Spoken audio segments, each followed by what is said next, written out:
The psychology of money Morgan Housel द्वारा लिखित एक प्रेरणादायक और व्यावहारिक पुस्तक है जो पैसे के साथ हमारे व्यवहार और निर्णय लेने की प्रक्रियाओं को समझाने में मदद करती है।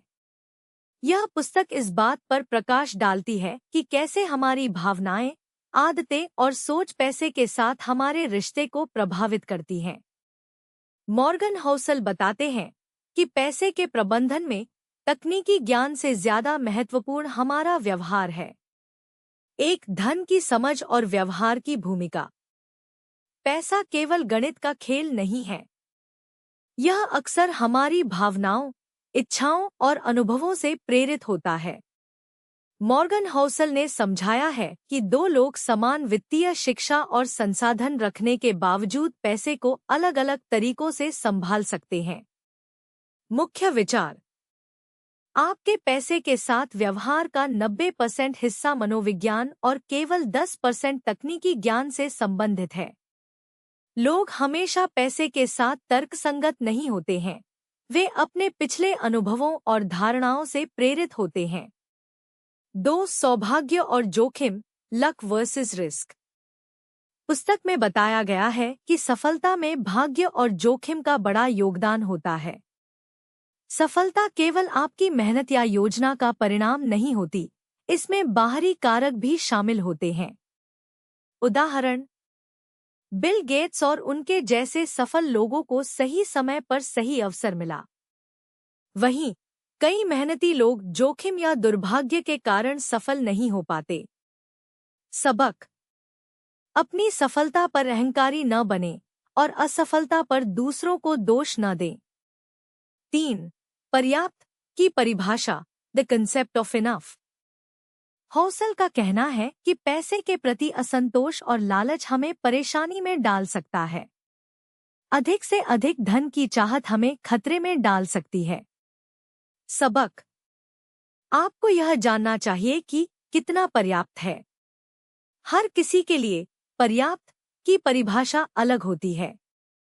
उदाहरण, अगर आपकी बुनियादी ज़रूरतें पूरी हो रही हैं और आप संतुष्ट हैं, तो आपको असीमित धन की इच्छा नहीं करनी चाहिए। 4. समय का मूल्य, वैल्यू ऑफ टाइम। धन का असली उद्देश्य है समय को नियंत्रित करना। अधिक पैसा कमाने का कोई मतलब नहीं यदि आपके पास अपने जीवन का आनंद लेने का समय नहीं है। सबक। पैसा आपको स्वतंत्रता और समय का अधिकार देता है। अपने समय को सही तरीके से उपयोग करना सबसे बड़ा धन है। 5. धैर्य और संयम का महत्व। पैसे को संभालने में धैर्य सबसे महत्वपूर्ण गुण है। मॉर्गन हाउसल का मानना है कि अधिकांश लोग अमीर बनने के लिए शॉर्टकट खोजते हैं, लेकिन धन का निर्माण धीरे धीरे होता है। उदाहरण, वॉरेन बफेट ने अपनी संपत्ति का अधिकांश हिस्सा अपने 50वें जन्मदिन के बाद कमाया क्योंकि उन्होंने अपने निवेश को लंबे समय तक बनाए रखा। सबक। धैर्य रखें और अपने निवेश को समय दें। जल्दी अमीर बनने की कोशिश में जोखिम न लें। 6. जटिलता से बचें, सिंप्लिसिटी इन फाइनेंस। पैसे के प्रबंधन में सरलता सबसे प्रभावी है। मॉर्गन हाउसल का कहना है कि जटिल वित्तीय योजनाओं से बचना चाहिए। सबक। अपने वित्तीय लक्ष्यों को सरल और स्पष्ट रखें। बचत, निवेश और खर्च को संतुलित करें।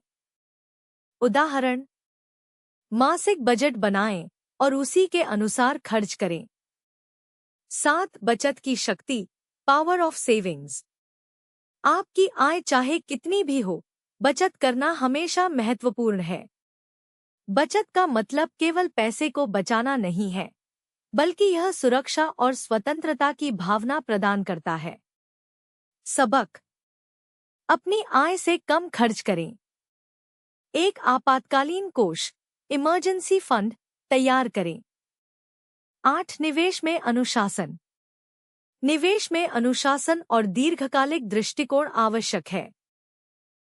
मॉर्गन हाउसल बताते हैं कि बाजार के उतार चढ़ाव से घबराने की बजाय अपने दीर्घकालिक लक्ष्यों पर ध्यान केंद्रित करें। सबक: नियमित रूप से निवेश करें। बाजार के अस्थायी उतार चढ़ाव को नजरअंदाज करें। 9. परिप्रेक्ष्य का महत्व, डिफरेंट पर्सपेक्टिव्स। पुस्तक में यह बताया गया है कि हर व्यक्ति का पैसे के प्रति दृष्टिकोण अलग होता है। आपका अनुभव, पृष्ठभूमि और आर्थिक स्थिति आपके पैसे से जुड़े फैसलों को प्रभावित करते हैं। सबक: दूसरों की तुलना में अपने लक्ष्यों और स्थिति पर ध्यान दें। दूसरों की वित्तीय यात्रा को अपनी सफलता का पैमाना न बनाएं। 10. खुशी और संतोष, हैप्पीनेस वर्सेस मनी। धन आपको खुशी दे सकता है, लेकिन केवल तब जब आप इसे सही तरीके से उपयोग करें। सबक: पैसा अनुभवों और रिश्तों में निवेश करें। उन चीजों पर खर्च करें जो आपके जीवन को अर्थपूर्ण बनाती हैं। उदाहरण: नए गैजेट्स खरीदने की बजाय अपने परिवार के साथ यात्रा पर खर्च करें। 11. वित्तीय स्वतंत्रता का लक्ष्य। पुस्तक का मुख्य संदेश यह है कि वित्तीय स्वतंत्रता सबसे बड़ा लक्ष्य होना चाहिए। यह स्वतंत्रता आपको अपनी शर्तों पर जीने का अवसर देती है। सबक: अपने खर्चों को नियंत्रित करें। अपनी आय के स्रोतों को विविध बनाएं। 12. शिक्षा और सीखने का महत्व। मॉर्गन हाउसल का कहना है कि पैसे के साथ अच्छा व्यवहार करने के लिए हमें वित्तीय शिक्षा की जरूरत है। सबक: हमेशा सीखते रहें। नई वित्तीय रणनीतियों और निवेश विकल्पों के बारे में पढ़ें। निष्कर्ष: द साइकोलॉजी ऑफ मनी हमें सिखाती है कि पैसा केवल तर्क और गणना का विषय नहीं है, यह हमारी भावनाओं, आदतों और व्यवहार का प्रतिबिंब है। यह पुस्तक बताती है कि कैसे सही दृष्टिकोण और अनुशासन के साथ हम पैसे के साथ बेहतर संबंध बना सकते हैं। मुख्य संदेश: 1. पैसा समय और स्वतंत्रता खरीदने का साधन है। 2. धैर्य, संयम और अनुशासन से ही धन का निर्माण होता है। 3. अपनी जरूरतों और पर्याप्त की परिभाषा को समझें। यदि आप इन सिद्धांतों को अपनाते हैं तो न केवल आप आर्थिक रूप से सफल होंगे, बल्कि आप मानसिक रूप से भी संतोषजनक जीवन जी सकेंगे।